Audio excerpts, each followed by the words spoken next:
Listen to my story and listen to it well.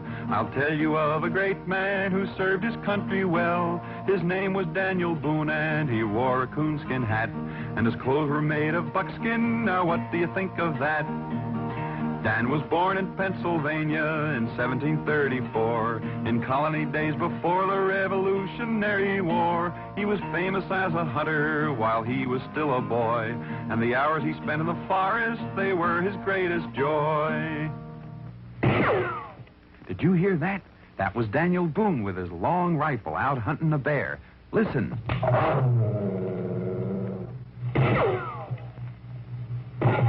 He got him. Daniel Boone shot that bear. That was when Daniel was only 15 years old. Yes, Daniel Boone was the greatest hunter and explorer this country ever had. Now, sometimes Dan hunted bears. And sometimes wildcats. And other times the timber wolf.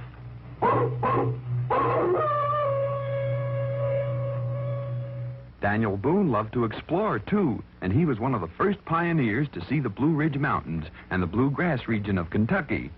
Oh, Daniel knew the forest, he knew the forest well, the mountains and the rivers and where the animals dwell. He was handy with a rifle and with a hunting knife, and he loved the open spaces, the cleanest kind of life. Of course, there were other dangers in the forest in those days besides wild animals.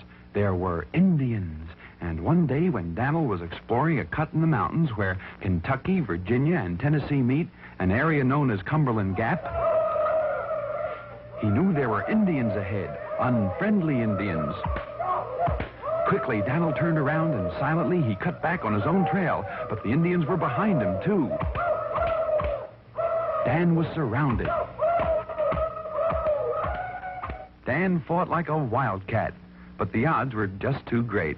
He was captured and taken to the Indians' camp.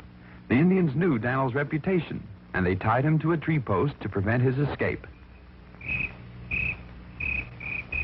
That night, when the Indians were asleep, Dan found a sharp piece of bark right back of where his hands were tied. Slowly and painfully, he rubbed the leather cord against the bark until at last he was free. Then, as quiet as a cat, he escaped. The Indians followed, but Daniel covered ground so fast that he left their swiftest runners behind. He covered 160 miles on foot in 4 days, and he met his friends, settlers from back east at Cumberland Gap. During the Revolutionary War, Dan was a major in the American Army, and his great knowledge of forestry and woodlore came in handy when he fought the British and the Indians on the British side.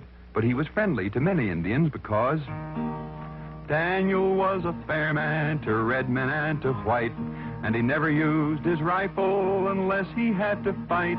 He didn't like big cities, he kept on moving west, and he helped to build our country and tame the wilderness. When the Revolutionary War was over, Dan kept heading west until he made his final home in Missouri. There he would sit under a tree during the day, and settlers and Indians came to him with their problems, for he was a man of great justice and simple democracy. His tree became famous as Boone's Judgment Tree.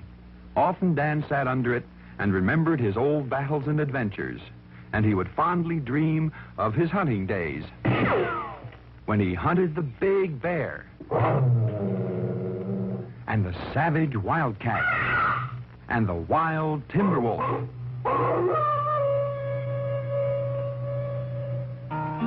And now you've heard my story, there is no more to tell. The story of Daniel Boone, who served his country well. His clothes were made of buckskin and he wore a coonskin hat. A democratic pioneer, I hope you'll remember that.